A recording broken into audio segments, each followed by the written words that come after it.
Hello children, இன்றைக்கி என்ன பார்க்க போகிறோன்னா தமிழ் சப்ஜெக்ட்.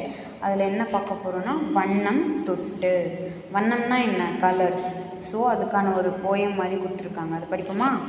வண்ணம் தொட்டு படங்கள் வரையலாம், வானவில்லை தொட்டும் கொஞ்சம் படங்களும் வரையலாம். நீலம் தொட்டு கடலும் வரையலாம், கடலலையில் கால்கள் நனைக்கலாம். பச்சை தொட்டு மரங்கள் வரையலாம், மரக்கிளையில் ஊஞ்சலாடலாம். சிவப்பு தொட்டு பூக்கள் வரையலாம், பூக்கள் போல பூத்து சிரிக்கலாம். ஸோ என்ன சொல்கிறாங்க அப்படின்னா, நம்ம பெயிண்ட் இருக்கு இல்லையா, அதுதான் வண்ணம்னு சொல்லுவோம். அதை தொட்டு வானவில்லும் வரையலாம் அப்படின்னு சொல்லாங்க. வண்ணம் தொட்டு படங்கள் வரையலாம், வானவில்லை கூட தொட்டு படம் வரையலாம் அப்படின்னு குழந்தைங்க அவங்களோட கற்பனை எழுதி இதை சொல்கிறாங்க. நீல கலரை நீலம் தொட்டு கடல் வரையலாம், கடல் அலை இருக்கு இல்லையா, அந்த கடலோட வேவ், இதை தொட்டு கால்கள் நனைக்கலாம். அந்த கடல் அலையில் காலை நனைக்கலாம்னு சொல்கிறாங்க. பச்சை தொட்டு மரங்கள் வரையலாம், அதாவது பச்சை கலர் இருக்கு இல்லையா, அதை தொட்டு இந்த மரம் வரையலாம்னு சொல்கிறாங்க. மரக்கிளையில் ஊஞ்சலாடலாம். இங்கே நம்ம நிறைய பார்த்துருப்பீங்கள்ல, இந்த மரத்து மேலே ஊஞ்சல் கட்டி விட்டு ஆடுவாங்க. சிவப்பு தொட்டு பூக்கள் வரையலாம், பூக்கள் போல பூத்து சிரிக்கலாம். அது சிவப்பு கலரை எடுத்து இந்த பூக்களில் வரையலாம்னு சொல்கிறாங்க. பூக்கள் மாதிரி நல்லா சந்தோஷமாக சிரிச்சுட்டு இருக்கலாம் அப்படின்னு சொல்கிறாங்க.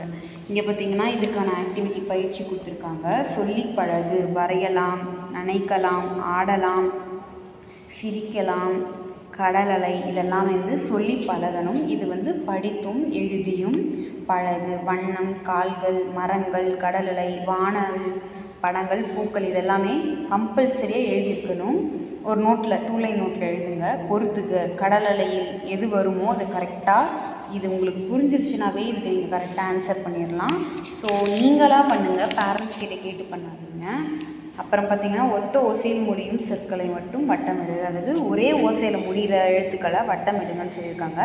இப்போது வெள்ளை நிறம் எடுத்துக்கிட்டிங்கன்னா, வெள்ளை நிறத்தில் என்னென்ன இருக்குது அப்படின்னு சொல்லி அவங்களே வெள்ளை நிறத்தை கொடுத்துருக்காங்க. கருப்பு நிறத்துக்கு என்னென்ன இருக்குதுன்னு கொடுத்துருக்காங்க. பச்சை, சிவப்பு எல்லாத்துக்கும் கொடுத்துருக்காங்க. அதே மாதிரி கருப்பு தொட்டு என்ன வரையலாம் அப்படின்னு சொல்லி நீங்களாக ஓனாக க்ரியேட் பண்ணுற மாதிரியும் கொடுத்துருக்காங்க. ஸோ அதையும் மறக்காமல் எழுதுங்க. படத்தையும் சொல்லையும் பொறுத்துக. ஸோ இங்கே அவங்க சொல் கொடுத்துருக்காங்க. கரெக்டாக அந்த சொல்லுக்கு எது நேராக வருங்கிறத மேட்ச் பண்ணணும். உரிய பன்மை சொற்களை எழுதுக. அதாவது ஒன்றா இங்கிலீஷில் ஆல்ரெடி படிச்சிருப்பீங்க, ஒன் அண்ட் மெனி, பேக்ஸ், அந்த மாதிரி தமிழ்லேயும் இருக்குது பன்மை சொற்கள்னு சொல்லுவாங்க. மிட்டாய்கள், பூக்கள், பழங்கள். ஒன்று இருந்தால் அதை பூன்னு சொல்லுவோம், நிறையா இருந்தால் பூக்கள்னு சொல்லுவோம். ஒரு பழம் இருந்தால் பழம்னு சொல்லுவோம், நிறையா இருந்தால் அதை பழங்கள்னு சொல்லுவோம். அதை தான் பன்மை சொற்கள் அப்படின்னு சொல்கிறாங்க. ஸோ அதே மாதிரி முட்டைனா என்ன எழுதணும்? சட்டை, முட்டை, இந்த மாதிரி ஒவ்வொன்றுக்கும் ஒன்று இருக்குது. ஸோ அதை கரெக்டாக எழுது. அவ்வளோதான். இந்த பாடம் நீங்கள் நல்லா படிச்சிருப்பீங்க, புரிஞ்சிருக்குன்னு நம்புகிறேன்.